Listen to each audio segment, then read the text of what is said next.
Hello students, मैं सिमरन स्वागत करती हूँ आप सभी का आशीष तिवारी यूट्यूब चैनल पर।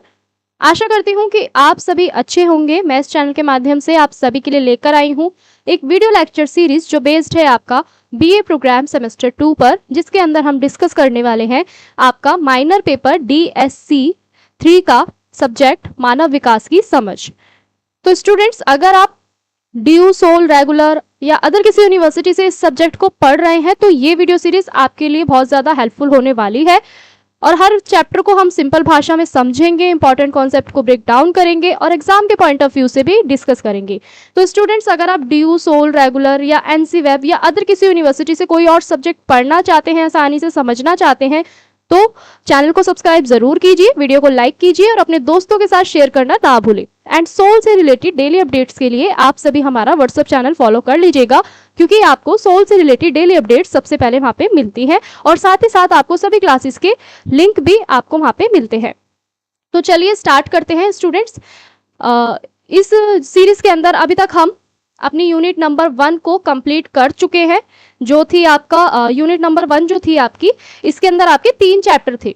ठीक है, 3 पार्ट थे, इनको हम कवर कर चुके हैं। अगर आपने वो वीडियो नहीं देखी है तो आपको प्लेलिस्ट में मिल जाएगी, आप वहां से विजिट करके उसको देख सकते हैं, समझ सकते हैं, पढ़ सकते हैं। आज की जो वीडियो रहने वाली है हमारी, वो यूनिट 2 पे रहने वाली है, जिसके अंदर हम चैप्टर 1, 2 और 3 तीनों को कवर करने वाले हैं। चैप्टर 1 जो है आपका, वो एक फिलोसोफर है आपके, उनके ऊपर है एरिक एरिक्सन के ऊपर। उन्होंने जो मनोसामाजिक सिद्धांत जो दिया था वो क्या था, इसको जानेंगे। फिर हम जानेंगे कोलबर्ग यानी लुइस कोलबर्ग का जो नैतिक विकास जो था, सिद्धांत जो था उसका, वो क्या था। यानी कोलबर्ग के द्वारा जो आपका मोरल डेवलपमेंट को लेके जो प्रिंसिपल्स थे, सिद्धांत थे, वो कौन कौन से थे, ये जानेंगे। फिर हम जानेंगे परिस्थितिक व्यवस्था सिद्धांत क्या था, जो आपका यूरी ब्रेन ने दिया था। ठीक है, फिर हम इसको डिस्कस करेंगे। तो इसी तरीके से हमारी सीरीज चलती रहेगी और फिर नेक्स्ट वीडियो जो आएगी आपकी, वो यूनिट नंबर 3 पे आएगी, जिसमें हम 3 चैप्टर को फिर से कवर करेंगे। तो अभी हम इस वीडियो के अंदर हम डिस्कस करने वाले हैं आपकी यूनिट नंबर 2 को। ठीक है, यूनिट नंबर 2 को डिस्कस करने वाले हैं, जितने भी इसके चैप्टर हैं आज के इस वीडियो को इसके अंदर हम कवर करेंगे। तो चलिए स्टार्ट करते हैं। तो इस चैप्टर के अंदर सबसे पहले हम एक छोटा सा इंट्रोडक्शन ले लेते हैं, इंट्रोडक्शन समझ लेते हैं, जिससे हमें एक आइडिया मिल जाएगा कि इस पूरे यूनिट के अंदर हम क्या क्या पढ़ने वाले हैं और क्या क्या समझने वाले हैं और कौन कौन से ऐसे इंपॉर्टेंट टॉपिक्स हैं जो आपके एग्जाम के प्रोस्पेक्टिव से, आपके एग्जाम के अकॉर्डिंग जो हर बार पूछे जाते हैं, आपको हर बार देखने को मिलते हैं। तो सबसे पहले हम इसका एक छोटा सा इंट्रो समझते हैं। ठीक है, अगर हम बात करें इसके इंट्रो की यानी परिचय की, तो परिचय क्या है कि सबसे पहले तो हम ये जानेंगे जो आपके एरिक एरिक्सन जो है, ठीक है, एरिक एरिक्सन जो है, इन्होंने जो स्वयं निर्मित मनोसामाजिक जो सिद्धांत दिया था, ठीक है, वो क्या था, इसको जानेंगे सबसे पहले। तो अगर हम इनके सिद्धांत की बात करें तो इस पूरे यूनिट के अंदर, पूरे चैप्टर नंबर 1 में हम एरिक एरिक्सन के प्रिंसिपल्स को डिस्कस करेंगे, मनोसामाजिक जो सिद्धांत है उनका, उसको जानेंगे। तो सबसे पहले इंट्रो समझते हैं, परिचय से जानते हैं। जो एरिक एरिक्सन है, इन्होंने क्या करा था कि मनोविश्लेषणात्मक विचारों को आगे बढ़ाते हुए बताया था कि जो आपका मानव विकास है, यानी जो ह्यूमन डेवलपमेंट है, वो आपका जीवन भर चलने वाली आपकी प्रक्रिया है। जैसा आप सभी को पता है कि जो आपका ह्यूमन डेवलपमेंट है वो आपका लाइफ टाइम तक चलता है, जब तक आप जीवित रहते हैं, जब तक आप जिंदा रहते हैं। उसके बाद इन्होंने क्या बताया कि इस दौरान जो आपके मनोसामाजिक संकट जो होते हैं, यानी जो आपके कॉन्फ्लिक्ट होते हैं, हर स्टेज में आपको कोई ना कोई कॉन्फ्लिक्ट देखने को मिलेगा। तो इन्होंने क्या बताया कि हर अवस्था जो है आपकी, यानी हर स्टेज जो है ह्यूमन डेवलपमेंट की, उसमें आपको एक संघर्ष देखने को मिलेगा, एक कॉन्फ्लिक्ट देखने को मिलेगा, जिसका समाधान स्वास्थ्य और विकास दोनों के लिए ही आपका आवश्यक होगा। ठीक है, तो इंट्रो से हमें क्या समझ में आया है, जो आपके एरिक एरिक्सन थे, इन्होंने अपना एक मनोसामाजिक संकट के ऊपर जो आपकी अलग अलग स्टेजेस होती हैं, उनके बीच में किस प्रकार से आपको कॉन्फ्लिक्ट देखने को मिलते हैं, किस तरीके से आपका डेवलपमेंट होता है और आप उसको किस तरीके से समझ सकते हैं और हल कर सकते हैं, इन्होंने उसके बारे में बताया है। ठीक है, अब हम इनके अगर मुख्य विचार की चर्चा करें, यानी इनका जो मेन थॉट था वो किसके ऊपर था। एरिक के अनुसार जो व्यक्ति है ना, उसका जो विकास है वो केवल उसके अंदर तक नहीं होता, यानी उसके भीतर से नहीं होता, बल्कि उसके अंदर आपके समाज भी आता है। समाज से जो आपके संबंध स्थापित होते हैं, उससे भी आपका क्या होता है, डेवलपमेंट होता है। सिर्फ भीतर से ही नहीं होता आपका डेवलपमेंट, बल्कि समाज से भी होता है। ठीक है। समाज के अंदर आप किस तरीके के रिलेशन रख रहे हैं, किस तरीके से संबंध बना रहे हैं, वो भी आपके व्यक्ति के विकास को दर्शाता है, यानी आपकी पर्सनालिटी के डेवलपमेंट को दिखाता है। तो इसलिए जो हमारे जितने भी इसी को हम क्या कहते हैं, अपनी एक थ्योरी के नाम से इन्होंने पेश करा, एरिक एक्सन ने इसको एक थ्योरी दी कि जिसमें आपकी जो समाज की जो भूमिका है ना, वो इसमें मेन रहेगी। अब हम ये जानते हैं कि मनोसामाजिक सिद्धांत इनका क्या था, यानी इन्होंने जो मनोसामाजिक सिद्धांत दिया था, प्रिंसिपल्स जो दिया था, वो क्या था। अगर हम बात करें मनोसामाजिक सिद्धांत की, तो इसमें इन्होंने क्या बताया कि जो आपका जो व्यक्ति है, यानी जो ह्यूमन है, और जो आपकी सोसाइटी है, यानी जो समाज है, उनके बीच में जो अंतरक्रिया हो रही है, यानी उनके बीच के, ह्यूमन के बीच के और आपकी सोसाइटी के बीच की जो अंतरक्रिया चल रही है, यानी जो प्रक्रिया चल रही है, डेवलपमेंट चल रहा है, वो किस तरीके से होता है। ठीक है। तो व्यक्ति के भीतर की जितनी भी आवश्यकताएं होती हैं, जितनी भी भारी सामाजिक अपेक्षाएं होती है, वो सब मिलकर आपका डेवलपमेंट की तरफ आपको लेकर जाती हैं। यदि व्यक्ति सही रूप से सामाजिक समर्थन प्राप्त करे, तो उसका जो व्यक्तित्व है, उसकी जो पर्सनालिटी है, उसके अंदर आपको एक बैलेंस देखने को मिलता है, बैलेंस बना रहता है, यानी संतुलन बना रहता है। वहीं अगर इसको हम आसान शब्दों में समझे, तो इन्होंने हमें ये बताया कि जो आपका जो मनुष्य है, यानी जो इंसान है, वो अपनी हर उसमें क्या करता है, अलग अलग स्टेजेस में, अलग अलग अवस्थाओं में उसका जो डेवलपमेंट होता है, यानी उसका जो विकास होता है, वो उसी के अनुसार, अलग अलग अवस्थाओं के अनुसार वो चलता है। ठीक है। और हर अवस्था में आपको एक संघर्ष देखने को मिलता है। वो कौन कौन से संघर्ष है, ये जानते हैं। तो इनका जो मनोसामाजिक सिद्धांत जो है ना, वो आपका ह्यूमन डेवलपमेंट और आपकी सोसाइटी, इनके बीच का जो बैलेंस होता है, इनके बीच का जो संबंध होता है, रिलेशन जो होता है, उसको समझाने के लिए इन्होंने हमें क्या दिया है, मनोसामाजिक सिद्धांत दिया है। अब हम ये जानते हैं एरिक्सन की ऐसी कौन सी 8 स्टेजेस है, यानी 8 अवस्थाएं कौन कौन सी है, जिसमें इन्होंने बताया कि जो व्यक्ति है और जो सोसाइटी है, उसके बीच का जो रिलेशन है, उसके बीच का जो संघर्ष है, यानी कॉन्फ्लिक्ट जो है, वो किस तरीके से होता है अलग अलग स्टेजेस में। तो सबसे पहली स्टेजेस जो है, इसके अंदर सबसे पहली अवस्था जो है, वो है आपका विश्वास बनाम अविश्वास। ठीक है। अगर इसको हम इंग्लिश में देखें, तो आपका ये ट्रस्ट वर्सेस मिसट्रस्ट। अब हम यहाँ पे देखेंगे कि यहाँ पे ट्रस्ट का मीनिंग यहाँ पे क्या है, विश्वास का मीनिंग क्या है, और अविश्वास यानी मिसट्रस्ट का मीनिंग क्या है। तो यहाँ पे क्या दिया हुआ है कि शैशव अवस्था में बच्चा क्या करता है, सीखता है, और जो उसका देखभाल करने वाला होता है ना, चाहे उसके पेरेंट्स हो, चाहे कोई और भी हो, जो उसकी बच्चे की देखभाल कर रहा होता है, ठीक है, तो वो क्या होता है, एक भरोसेमंद होता है। ठीक है। और ये नहीं कि दुनिया असुरक्षित है या दुनिया सुरक्षित नहीं है। इसका मीनिंग यहाँ पे क्या हुआ कि बच्चे को किस पे ट्रस्ट है, ठीक है, और किस पे वो मिसट्रस्ट कर रहा है। ठीक है। तो यहाँ पे ट्रस्ट और मिसट्रस्ट का मीनिंग यहाँ पे क्या है, अगर हम सिंपल एग्जांपल से समझे, तो इस स्टेज में पता है क्या होता है कि जो बच्चे होते हैं ना, वो अपने मम्मी पापा पे ज्यादा निर्भर होते हैं, यानी अपने पेरेंट्स पे ज्यादा डिपेंड होते हैं। क्यों होते हैं, क्योंकि उनकी जो स्टेज होती है शैशवावस्था की 0 से 1 वर्ष की होती है। ठीक है।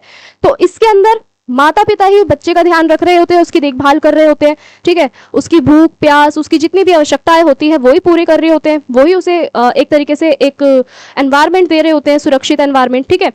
तो प्यार भी उन्हें माता पिता से ही मिलता है। तो इस स्टेज में बच्चा क्या करता है कि माता पिता पे ही ज्यादा निर्भर होता है, मम्मी पापा पे ही डिपेंड होता है, और उसके अंदर ना एक ट्रस्ट बिल्डअप हो जाता है जब वो मम्मी पापा के उस पे जाता है, गोद में जाता है। अगर आपने देखा होगा कि आप किसी भी कोई भी अगर छोटा बच्चा है, उसको किसी अनजान व्यक्ति के उसमें गोदी में दे दो, यानी अनजान लोगों के उसमें गोद में दे दो, तो बच्चा बहुत जल्दी रोता है। क्यों रोता है? क्योंकि उसको जो एक स्नेह मिल रहा है, जो प्यार मिल रहा है, जो सुरक्षा मिल रही है, उसे अपने पेरेंट्स से मिल रही है। ठीक है। तो उसको क्या हो गया, उन पे ट्रस्ट हो गया है, विश्वास हो गया है। और मिसट्रस्ट क्या होता है कि अगर वो बच्चा उसको अगर सुरक्षा नहीं मिलती, प्यार नहीं मिलता, केयरिंग नहीं मिलती, तो इसी तरीके से फिर वो मिसट्रस्ट भी उसके ऊपर, उसके अंदर पैदा होता है। तो अगर सिंपल भाषा में समझे, तो यहाँ पे जो आपके एरिक एक्सन है, ठीक है, एरिक्सन है, उन्होंने क्या बोला है, विश्वास बनाम अविश्वास वाला जो उनकी पहली अवस्था है, इसमें इन्होंने समझाया है कि जो बच्चे होते हैं वो अपने माता पिता पे ज्यादा निर्भर रहते हैं, और उन्हीं से ही उनको क्या मिलती है, सुरक्षा मिलती है। अगर बच्चे को भूख लग रही है, तो भी वो माता पिता पे निर्भर है। ठीक है। विश्वास करता है। ठीक है। और इसी तरीके से उनके बीच में जो स्नेह होता है, वो समय पे बढ़ता जाता है। अब जो इनकी दूसरी स्टेज है, वो इन्होंने क्या बताई है, स्वायत्तता बनाम लज्जा और संदेह, जिसको हम क्या बोलते हैं इंग्लिश में, सत्ता को हम बोलते हैं आपका ये एटोमिनी। ठीक है। और आपका जो लज्जा जो होती है, इसको बोलते हैं हम शेम। ठीक है। तो एटोमिनी वर्सेस शेम जो है, यानी आपका स्वतंत्रता बनाम लज्जा जो है, संदेह जो है, अब इससे यहाँ पे इनका क्या मीनिंग है, एरिक एक्सन का, इनका यहाँ पे इससे ये मीनिंग है कि जो बच्चा है, वो अब इस स्टेज में आके क्या कर रहा है, 1 से 3 साल की जो उम्र है, इन्होंने यहाँ पे इस अवस्था में बच्चे की कितनी स्टेज बताई है, कौन सी उम्र बताई है यहाँ पे, 1 से 3 वर्ष की। ठीक है, 1 से 3 साल की इन्होंने यहाँ पे उम्र बताई है बच्चे की, जिसके अंदर बच्चा क्या कर रहा है, अब वो खुद काम करना सीख रहा है, वो खुद चलना सीख रहा है, खुद बोलना सीख रहा है। और अगर उसे दूसरों से प्रोत्साहन मिल रहा है, अगर उससे दूसरों से उसे क्या मिल रहा है, एक मोटिवेशन मिल रहा है, प्रोत्साहन मिल रहा है, तो वो क्या होगा, आत्मनिर्भर होगा, जिसको हम ऑटोनॉमी के नाम से जानते हैं। ठीक है, तो अगर बच्चों को आप डांटेंगे, इस समय रोकेंगे टोकेंगे, तो उनके अंदर एक शेम उत्पन्न हो जाएगी। ठीक है, आपने देखा होगा, छोटे से एग्जांपल से समझते हैं कि कुछ ऐसे बच्चे होते हैं जो बहुत ज्यादा कॉन्फिडेंट होते हैं। अगर घर में कोई मेहमान आया है तो बच्चों को बोलते हैं कि नमस्ते करो, पैर छुओ, बातचीत करो, तो बच्चे बहुत अच्छे से करते हैं। वो क्यों कर पाते हैं, वो इसलिए कर पाते हैं क्योंकि 1 से 3 वर्ष की आयु में वो खुद चलना सीख रहे हैं, बोलना सीख रहे हैं, और उन्हें उनकी फैमिली से प्रोत्साहन मिल रहा है, तभी वो आत्मनिर्भर बन रहे हैं, तभी वो उनके अंदर एक खुद से सारी चीजें करने की एक जो भावना है, उनके अंदर जो शेम है, जो उनके अंदर संदेह है, वो कम हो रहा है। अगर वही आप इस एज में बच्चों को रोका टोकी करते हो, ठीक है, क्वेश्चन करने से रोकते हो, कुछ किसी चीजों के लिए मना करते हो, ठीक है, तो उनके अंदर डांटने से, रोक टोक करने से एक संदेह और एक शर्म, जिसको हम लज्जा के नाम से भी जानते हैं, शेम के नाम से भी जानते हैं, वो बच्चों के अंदर आ जाती है। तो बार बार बच्चों को इस एज में रोका टोकी करना, उनके सवालों के जवाब ना देना, उनकी जिज्ञासा को शांत ना करना, बच्चों के अंदर क्या कर देता है, शर्म और संदेह को उत्पन्न कर देता है। ठीक है, तो यहाँ पे जो एरिक एक्सन थे ना, उनकी जो दूसरी स्टेज उन्होंने बताई है अवस्था की, तो वो ये थी कि जिसके अंदर बच्चे क्या कर रहे हैं, खुद आत्मनिर्भर तो बन रहा है, लेकिन उसमें आपका फैमिली सपोर्ट भी होना बहुत ज्यादा जरूरी है। अगर माता पिता उसको हर चीज में रोक टोक कर रहे हैं, डांट रहे हैं, मना कर रहे हैं, तो बच्चे के अंदर एक जो आत्मनिर्भरता है वो नहीं उत्पन्न होगी, उसके अंदर एक शर्म और एक संदेह रह जाएगा। ठीक है, कई भी अगर हम देखें तो कई लोग अभी भी ऐसे होंगे जो बाहर आने जाने में शर्माते हैं, ठीक है, किसी से बातचीत करने में शर्माते हैं, तो वो यही रीजन होता है कि इस एज में उनके साथ काफी सारी जो चीजें होती हैं वो हो रही होती हैं। तो इसी के साथ अब हम डिस्कस करते हैं अपना टॉपिक नंबर 3।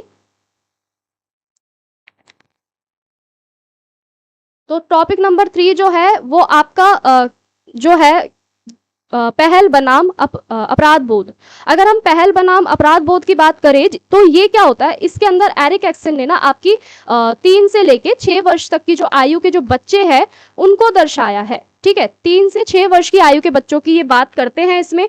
इससे अगर हम सिंपल भाषा में समझे तो इस एज के अंदर ना बच्चा बहुत ज्यादा नई नई चीजों के बारे में सीखना शुरू करता है, जानना शुरू करता है, उसके अंदर एक क्यूरियोसिटी होती है, उसके अंदर एक जिज्ञासा उत्पन्न होती है कि वो हर चीजों को जाने कि कोई चीज कैसे काम कर रही है, ऐसा क्यों होता है, किस लिए होता है। तो बच्चों के अंदर ना ये चीज क्या होती है, 3 से 6 वर्ष के जो बच्चे होते हैं उनके अंदर क्यूरियोसिटी बहुत ज्यादा होती है, बहुत ज्यादा जिज्ञासी होते हैं। वो सबसे पहले बच्चे क्या करते हैं, प्रश्न पूछते हैं। ठीक है, प्रश्न पूछते हैं और उसके बाद फिर अपनी एक्टिविटी करते हैं। ठीक है, एक्टिविटी करते हैं, फिर वो अपनी प्लानिंग बनाना स्टार्ट करते हैं। फिर उसी से उनको क्या मिलता है, जितने भी वो प्रैक्टिसेस करते हैं ना, उन्हें एक प्रोत्साहन मिलता है, उससे वो मोटिवेट होते हैं। और इसी के साथ उनके अंदर जो रचनात्मकता की जो भावना है, यानी जो उनके अंदर क्रिएटिविटी है, वो यहीं से आती है।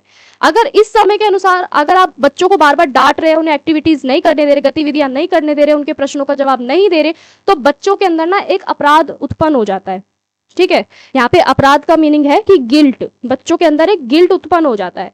फिर उन्हें ये लगता है कि जो भी हम कर रहे हैं वो सही नहीं कर रहे हैं, हम कुछ भी ठीक से नहीं कर पा रहे हैं।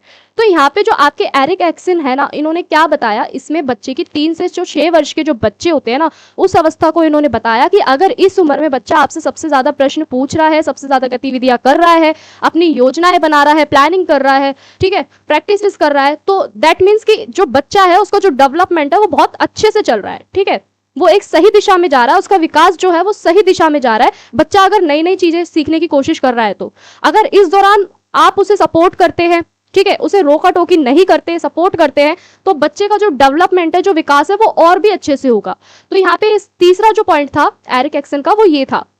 अब हम बात करते हैं चौथे पॉइंट की, जो है आपका परिश्रम बनाम हीनता। ठीक है, परिश्रम बनाम हीनता की अगर हम बात करें तो इस एज के अंदर, इस स्टेज के अंदर, इस अवस्था में आपके 6 से 12 वर्ष के बच्चे आते हैं। तो एरिक एक्सन ने 12 से 6 वर्ष के जो बच्चे होते हैं ना, 12 से 6 वर्ष के, इसमें इन्होंने बताया है कि इस उम्र तक बच्चे क्या करते हैं, उनका स्कूल जाने का समय शुरू हो जाता है। ठीक है, जब वो स्कूल जाना स्टार्ट कर देते हैं तो बच्चे रोज नए नए कौशलों को सीखते हैं, नई नई स्किल्स को सीखते हैं, अपनी क्षमता को सिद्ध करते हैं कि वो कितने कैपेबल है, कितनी उनकी कैपेसिटी है, किस चीज को वो सीखना चाह रहे हैं, ठीक है, किस चीज में उनका इंटरेस्ट है। तो यहाँ पे जितने भी उनके एक्सपीरियंस होते हैं ना, जितने भी उनके सफल अनुभव होते हैं, वो बच्चों के अंदर एक पॉजिटिव वे, उनके अंदर एक पॉजिटिव कह सकते हैं हम कॉन्फिडेंस जो है उनका, वो बिल्डअप करने में मदद करते हैं।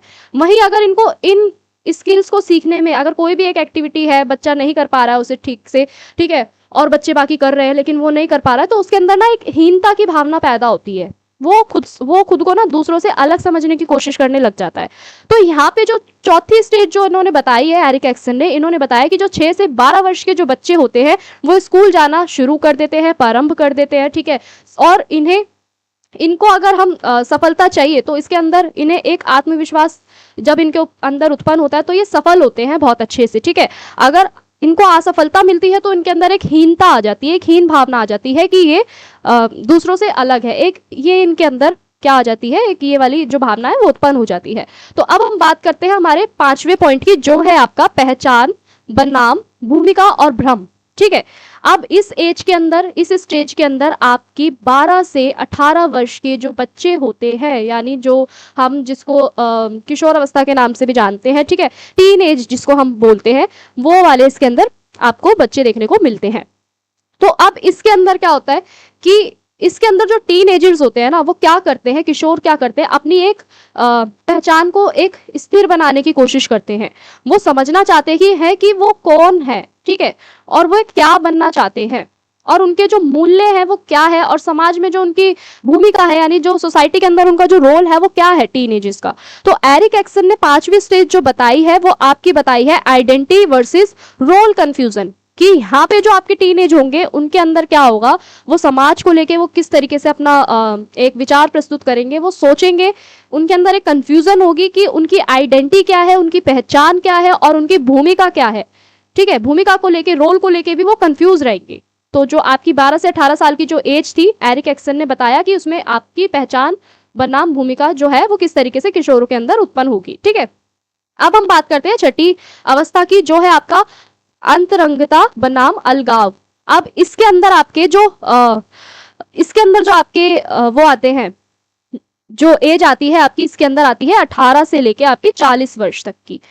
अब 18 से जो 40 वर्ष तक के जितने भी आपके युवा आते हैं उनके बारे में इसमें बताया है, ठीक है। अगर हम अंतर्गतता की बात करें तो यानी आपका जो इंटीमेसी वर्सेस आइसोलेशन जो होता है, अलगाव जो होता है, आइसोलेशन जो होता है, इसके अंदर क्या होता है कि जब व्यक्ति का विकास हो रहा होता है ना, ह्यूमन का डेवलपमेंट जब चल रहा होता है, तो जब वो 18 से 40 वर्ष की स्टेज में होता है, अवस्था में होता है, तो वो इस उम्र में अपने रिलेशन बनाना स्टार्ट कर देता है, अपने संबंध बनाना स्टार्ट कर देता है, ठीक है, जिनका कोई मीनिंगफुल जो आपके रिलेशन होते हैं, यानी अर्थपूर्ण जो आपके संबंध होते हैं। तो इस एज में आपके जो युवा होते हैं वो अपने अर्थपूर्ण संबंध बनाना स्टार्ट कर देते हैं। यदि व्यक्ति अपने आप को समझता है तो वो दूसरों से भी और ज्यादा गहरे संबंध बना सकता है। तो अगर हम इसे सिंपल भाषा में समझे तो इस उम्र में सबसे ज्यादा हमारे रिलेशन बनना स्टार्ट होते हैं जितने भी युवा होते हैं, ठीक है। और अगर अच्छे संबंध बनाते हैं तो हम उतने ज्यादा इंटीमेस होते जाते हैं, ठीक है, इंटीमेसी हमारे अंदर बढ़ती है, यानी निकटता बढ़ती है। अगर हम अकेलेपन में रहना पसंद कर रहे हैं, इस एज में अकेलापन है हमारे अंदर, तो हम क्या हो रहे हैं, आइसोलेट हो रहे हैं, यानी अलगाव हो रहे हैं, अलग हो रहे हैं दूसरों से।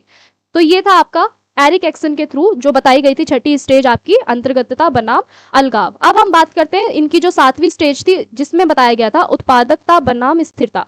यानी उत्पादकता की अगर हम बात करें तो हम कह सकते हैं कि जितने भी हमारे युवा होते हैं वो अगली पीढ़ी के लिए अपना एक क्या करते हैं, एक मार्गदर्शन देते हैं, समाज में योगदान करते हैं, अपना जो व्यक्ति का जो कार्य होता है उस पर वो ध्यान देते हैं, परिवार पे ध्यान देते हैं।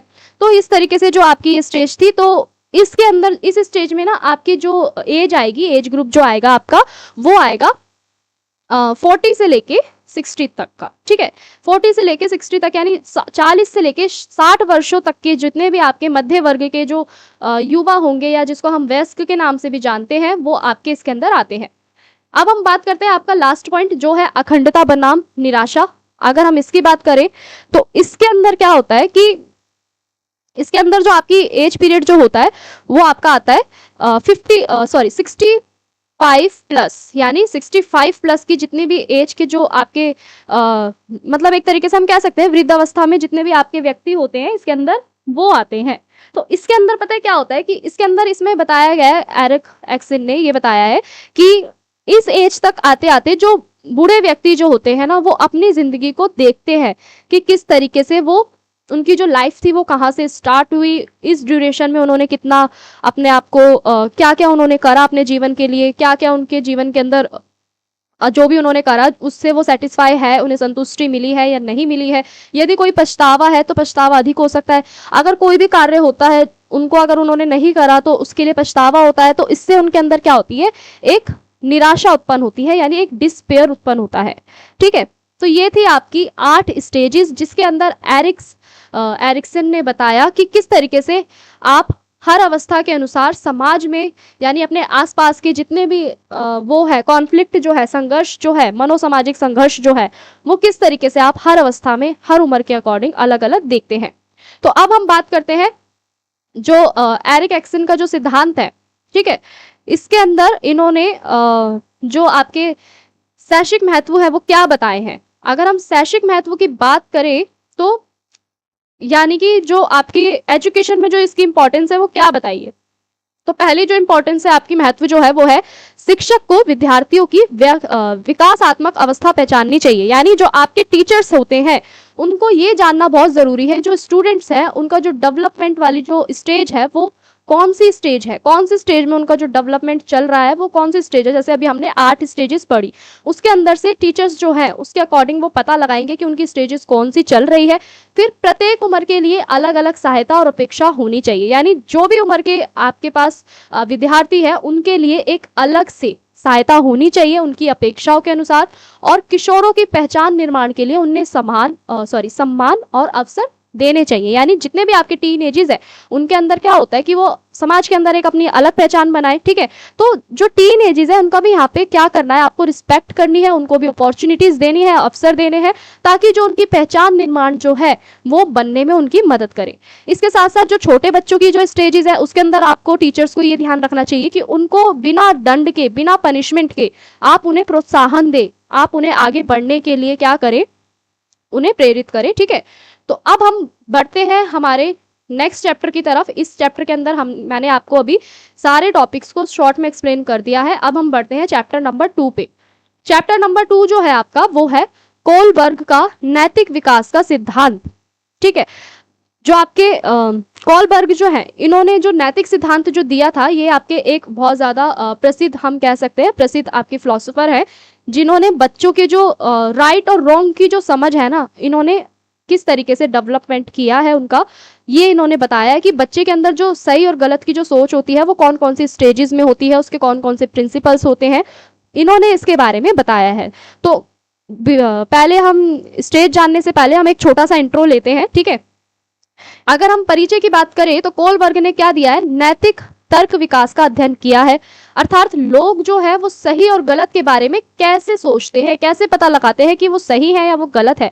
उनके अनुसार नैतिक विकासों के जो चरण है वो कितने में होता है, यानी जो उनका मोरल डेवलपमेंट जो है वो किस तरीके से होता है। अगर हम मोरल डेवलपमेंट की यानी नैतिक विकास की बात करें तो नैतिक विकास आपका क्या है, ये वो प्रक्रिया है जिसके अंदर व्यक्ति अपनी लाइफ के अंदर जो उसकी वैल्यूज होती है, मूल्य जो होते हैं, उसके जो रूल्स होते हैं और उसकी जो जस्टिस होती है, जो निष्पक्षता होती है, जो नैतिक आचरण होते हैं, नैतिक आचरण सपोज दैट कि बड़ों को प्रणाम करना, सबसे अच्छे से मिलके रहना, हिंसा की भावना ना रखना। ठीक है, तो ये आपके जितने भी नैतिक आचरण होते हैं, करुणा वाले, ठीक है, स्नेह दिखाना, दूसरों के प्रति करुणा दिखाना और सहायता करना, तो ये जो कोलबर्ग थे ना इन्होंने आपके नैतिक आचरणों को बताया है नैतिक विकास के अंदर कि आप अपने इसके अंदर क्या सीखेंगे नैतिक विकास के अंदर, कि आप अपनी लाइफ में किस तरीके से आपके जो मूल्य हैं, जो आपकी वैल्यू है, जो आपके नियम है, जो आपकी निष्पक्षता है, उसको आप किस तरीके से सीख रहे हैं।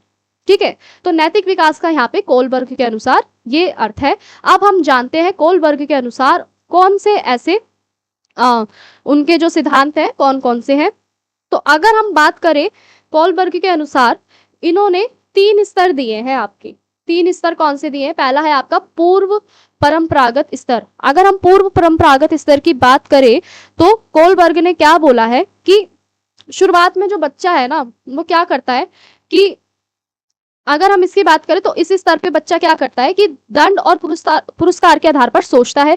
सही वह वह है जिसे दंड ना मिले, और बच्चा इसलिए अच्छा व्यवहार करता है क्योंकि उसे डर होता है कि कहीं उसे सजा मिल सकती है। तो यहाँ पे गोलबर्ग ने क्या बोला मॉरल डेवलपमेंट के लिए, पहला जो उनका स्तर है, पहली जो स्टेज है, उन्होंने क्या बताया कि पहले बच्चा क्या सोचता है शुरुआत में, उसको सजा और जो उसकी जो पनिशमेंट है और जो रिवॉर्ड है यानी दंड और जो पुरस्कार है, इसके आधार पे बच्चा सही और गलत कर के बारे में सोचता है। यानी आपने देखा होगा कि अगर हम उदाहरण से समझे, कई ऐसे स्टूडेंट्स होते हैं या कई ऐसे बच्चे होते हैं जिनको हम बोलते हैं कि अगर आपने एग्जाम में अच्छे मार्क्स लाए, अगर आपने अच्छा बिहेवियर करा तो आपको चॉकलेट मिलेगी, आपको हम गिफ्ट देंगे। तो उससे बच्चा क्या सोचता है, उसी के आधार पे वो डिसाइड करता है कि उसे सही क्या है कि गलत क्या है। ठीक है, तो यहाँ पे पहली जो आपकी स्तर जो है इसमें बताया पूर्व परंपरागत स्तर, इसमें यही बोला गया है कि जो बच्चा है वो पहले आपका पनिशमेंट और रिवॉर्ड के आधार पे ही आपका डिसाइड करता है कि क्या चीजें गलत है और क्या चीजें सही है। और फिर उसके बाद जो आपका जो सेकंड स्तर इन्होंने बताया, सेकंड स्तर में इन्होंने बताया कि परंपरागत स्तर, परंपरागत स्तर में इन्होंने क्या बताया कि इसके अंदर जो बच्चा है ना वो क्या कर रहा है कि समाज के जितने भी रूल्स हैं उनको वो समझना स्टार्ट कर देता है। ठीक है, इस स्तर पे जो आपकी समाज की जो स्वीकृति है, उसके जो नियम है, उसको ये महत्व देने लगते हैं और व्यक्ति ऐसा व्यवहार करते हैं जिससे बच्चा अच्छा और अच्छी लड़की या लड़का कहलाए। यानी आप सोसाइटी के सामने अपने आप का जो बिहेवियर है, ठीक है, दूसरों के सामने आप किस तरीके से अपने बिहेवियर को प्रेजेंट कर रहे हैं, किस तरीके से आप दिखा रहे हैं ताकि आपको एक अच्छा लड़का या एक अच्छी लड़की कहलाए जाए आप। ठीक है, तो इस स्टेज में क्या होता है कि जो भी व्यक्ति होता है ना वो समाज के जितने भी रूल्स होते हैं, लॉज होते हैं, उनको फॉलो करना स्टार्ट कर देता है ताकि समाज उसे एक अच्छा लड़का या एक अच्छी लड़की कहलाए। तो कोलबर्ग के अनुसार दूसरी स्टेज ये थी, यानी आपका परंपरागत स्तर ये था। अब तीसरा जो है उत्तर परंपरागत स्तर, इसके अंदर क्या होता है, व्यक्ति सार्वभौमिक सिद्धांतों के आधार पर ही निर्णय लेता है। यानी इसके अंदर जो व्यक्ति होता है वो अपने नैतिक सिद्धांत यानी प्रिंसिपल्स के आधार पे ही क्या करता है, सार्वभौमिक सिद्धांतों के आधार पे ही वो निर्णय लेना स्टार्ट करता है। तो ये था आपके कोलबर्ग के अनुसार 3 स्तर जो मैंने आपको बताया। अगर हम इस सिद्धांत की महत्व की बात करें तो इसका जो सिद्धांत का जो महत्व है वो क्या कहता है कि बच्चों की जो नैतिक सोच है ना वो इसको समझने में मदद करता है। यानी कोलबर्ग का जो सिद्धांत अभी हमने 3 पढ़े, उसके अंदर हमें क्या मदद मिली कि जो बच्चे हैं उनकी जो नैतिक सोच है, ठीक है, जो उनकी थिंकिंग है उस वो क्या है, क्या सोच रहे हैं बच्चे, उसके बारे में हमें पता चलता है। उसके बाद जो आपका दूसरा पॉइंट जो है वो है कक्षा में नैतिक चर्चा और दुविधा के आधार पे बच्चे को शिक्षण का बढ़ावा मिलता है। बच्चे अनुशासन को ही नहीं समझते बल्कि उसे अज्ञातता के रूप में भी देखते हैं। वो लोकतांत्रिक और न्यायपूर्ण शिक्षा का भी समर्थन करते हैं। वहीं अगर हम इसकी सीमाओं की बात करें तो सभी व्यक्ति समान चरणों से ही गुजरते नहीं आए हैं। ठीक है, और इसी के साथ साथ संस्कृति का प्रभाव भी उनके पास बहुत ज्यादा अधिक होता है। तो और इसके साथ साथ व्यवहार और जो नैतिक सोच है उनके अंदर शामिल होती है। ठीक है, नैतिक सोच और व्यवहार शामिल होता है। तो ये था आपकी सीमाएं, जिसके अंदर हमने जाना कि व्यक्ति का जो नैतिक सोच है और जो उसका जो सम्मान जो है वो किस तरीके से होता है। तो अब हम बढ़ते हैं अपने नेक्स्ट चैप्टर की तरफ जो है आपका परिस्थितिक व्यवस्था सिद्धांत, यानी जो आपकी थिंकर है, जो नेक्स्ट थिंकर जो है आपकी यूरी ब्रोनफ्रेन ब्रेनर, इनके बारे में अब हम पढ़ेंगे। अभी तक हमने 2 अपने चैप्टर के अकॉर्डिंग थिंकर्स को हमने देख लिया है। ठीक है, जो कि हमारे कोलबर्ग थे और आपके ये एरिक एक्सिन जो थे उनके बारे में हमने पढ़ा। अब हम बात करेंगे आपका जो तीसरा चैप्टर है, इसके अंदर आपकी परिस्थितिक व्यवस्था के बारे में हम बात करेंगे, जिसके अंदर आपका इंट्रो अगर हम समझे तो इंट्रो क्या कहता है कि इंट्रो के अगर अनुसार अगर हम समझे तो आपका परिचय क्या कहता है कि ब्रोन फैन ब्रेनर जो है इनके अनुसार मानव विकास जो है आपका वो पर्यावरणीय परतों पे ही होता है। यानी अगर सरल शब्दों में समझे तो इन्होंने क्या बोला कि जो आपका ह्यूमन डेवलपमेंट है ना वो सिर्फ व्यक्ति से नहीं होता बल्कि एनवायरमेंट भी उसके अंदर शामिल होता है। ठीक है, पर्यावरण भी शामिल होता है, तभी ह्यूमन डेवलपमेंट पॉसिबल होता है। यानी अगर बच्चा अलग नहीं होता तो वो अपने आसपास की दुनिया से जुड़ा हुआ होता है। ठीक है, तो इन्होंने ये बताया है इंट्रोडक्शन में, जैसा मैंने अभी आपको बताया। यानी इस चैप्टर के अंदर अब हम क्या समझेंगे, अब इसके अंदर हम एनवायरमेंट का जो रोल है ना डेवलपमेंट में, ह्यूमन डेवलपमेंट में, उसको समझेंगे। तो उसके बाद हमारा है पारिस्थितिक दृष्टिकोण, जिसको हम इकोलॉजिकल अप्रोच के नाम से भी जानते हैं। अब इसके अंदर हम क्या पढ़ेंगे कि जो आपकी जो फैमिली है, जो आपका परिवार है, जो आपका स्कूल है, जो आपके फ्रेंड्स है, जो समाज है, ठीक है, परिवार है, विद्यालय है, समुदाय है, संस्कृति कल्चर है आपका, ठीक है, और आपका अर्थव्यवस्था है, और इसके साथ साथ जो आपका टाइम है, इन सब की जो आपका पारिस्थितिक दृष्टिकोण है वो क्या बताता है कि बच्चे के विकास में इन सारी चीजों का भी क्या पड़ता है, प्रभाव पड़ता है। मतलब ये हुआ कि बच्चा जहां रहता है वहीं उसका विकास होता है। इन सब चीजों के बारे में आज हम डिस्कस करने वाले हैं कि जो आपका पारिस्थितिक दृष्टिकोण जो होता है बच्चे के डेवलपमेंट में, उसकी जो फैमिली होती है, परिवार होता है, स्कूल जो होता है, ठीक है, फ्रेंड सर्कल जो होता है, समाज जो होता है, उसकी जो भूमिका होती है वो क्या होती है। ठीक है, इसका मतलब क्या हुआ कि बच्चा जहाँ पे रहता है वहीं पर ही उसका विकास क्या होता है, स्टार्ट हो जाता है, यानी वहीं से उसका डेवलपमेंट स्टार्ट होना शुरू हो जाता है। तो अब इसके अंदर हम डिस्कस करने वाले हैं 5 ऐसी प्रणालियां जिनके अंदर हम जानेंगे कि बच्चे का जो डेवलपमेंट है वो एनवायरनमेंट में रह के किस तरीके से हो रहा है। तो अगर हम पहली प्रणाली की बात करें तो वो है आपकी सूक्ष्म तंत्र, ठीक है, जिसको हम माइक्रो सिस्टम के नाम से भी जानते हैं।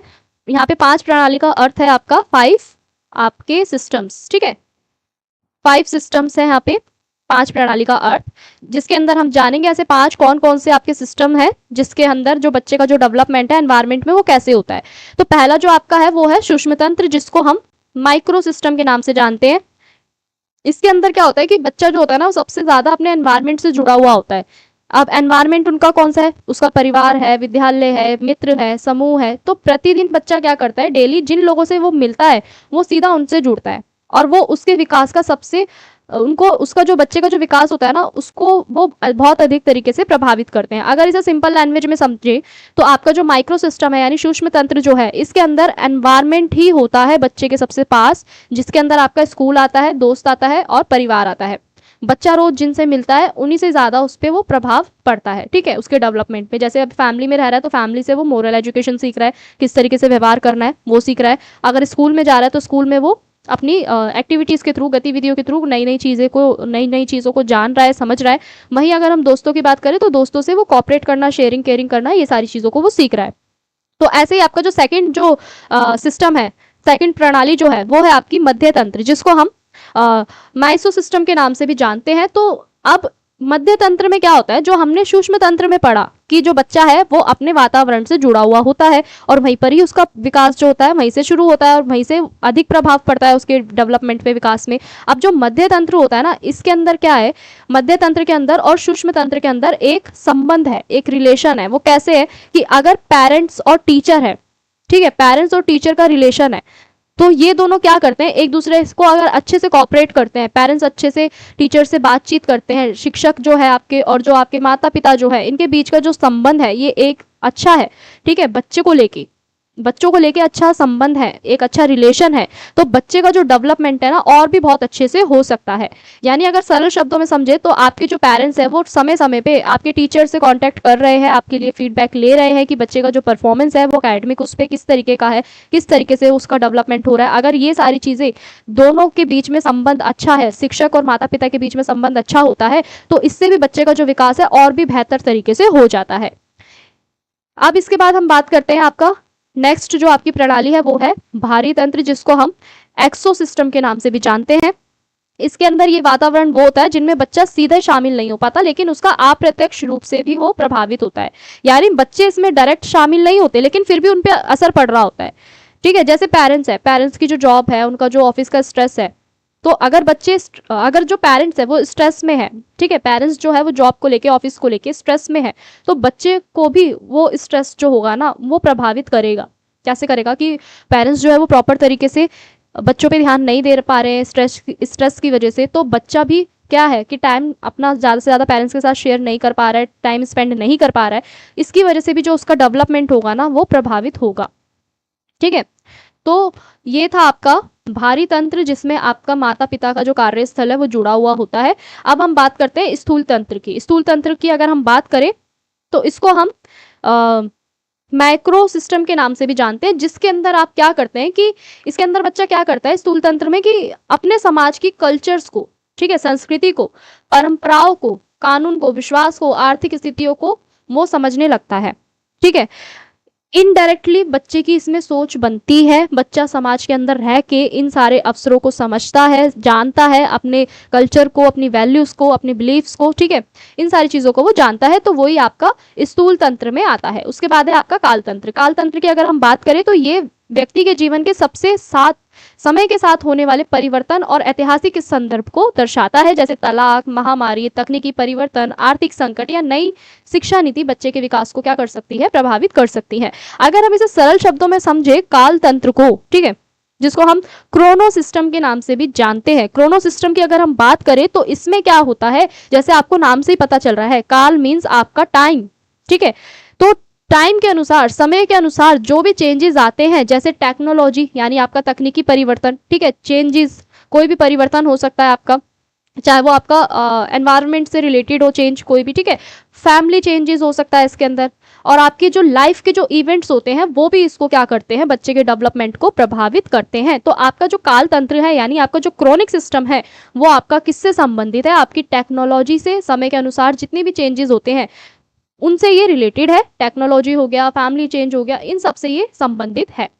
तो अब हम बात करते हैं इसका शैक्षिक महत्व। अगर हम इसके शैक्षिक महत्व की बात करें तो बच्चा अकेले नहीं रहता, ठीक है, बच्चा अकेले नहीं, प्रणाली में विकसित होता है। यानी अगर हम बात करें, जैसे अभी तक हमने जो आपके 5 सिस्टम पढ़े, ठीक है, 5 सिस्टम पढ़े, तो हमने जाना कि जो बच्चा है वो अकेले नहीं उसका डेवलपमेंट होता, बल्कि इन 5 सिस्टम में उसका डेवलपमेंट होता है। वहीं शिक्षक और परिवार की जो भूमिका है, सामाजिक पृष्ठभूमि जो है, हमें वो भी समझनी चाहिए, क्योंकि ये शिक्षक और जो आपके जो परिवार है, इन दोनों की भूमिका बहुत ज्यादा अधिक होती है बच्चे के डेवलपमेंट में, विकास में। नीति और वातावरण की भूमिका को भी हमें स्वीकार करना चाहिए। वहीं शिक्षा को केवल हमें व्यक्तिगत नहीं रखना चाहिए, बल्कि सामाजिक प्रक्रिया के रूप में भी आपका समझना चाहिए। यानी आपका जो आपकी जो शिक्षा है उसको भी हमें इंडिविजुअल आपको समझना चाहिए, ना कि सिर्फ आपका जो इंडिविजुअली नहीं समझना चाहिए, बल्कि आपका जो सामाजिक प्रक्रिया है उसको भी समझना चाहिए, ठीक है। तो ये थी स्टूडेंट्स आपकी यूनिट नंबर 2, जिसके सभी चैप्टर्स को मैंने आपको शॉर्ट में एक्सप्लेन कर दिया है। अगर किसी भी स्टूडेंट को ये नोट्स चाहिए है तो आप हमें हमारा टेलीग्राम चैनल को ज्वाइन कर लीजिएगा। वहाँ पे आपको ये फ्री PDF नोट्स में आपको सभी नोट्स मिल जाएंगे। और इसके साथ साथ अगर किसी भी स्टूडेंट को कोई डाउट है, कोई क्वेरी है, तो आप हमें कमेंट सेक्शन में कमेंट कर सकते हैं। इसके साथ साथ आप हमें इंस्टा पेज को भी फॉलो करके डायरेक्ट DM करके भी पूछ सकते हैं। और डेली अपडेट्स के लिए आप सभी हमारा व्हाट्सअप चैनल ज्वाइन कर लीजिएगा। अगर आपको ये लेक्चर हेल्पफुल लगा हो तो वीडियो को लाइक करें, चैनल को सब्सक्राइब करें। मिलते हैं नेक्स्ट वीडियो में अगली यूनिट के साथ। आप सभी का बहुत बहुत धन्यवाद।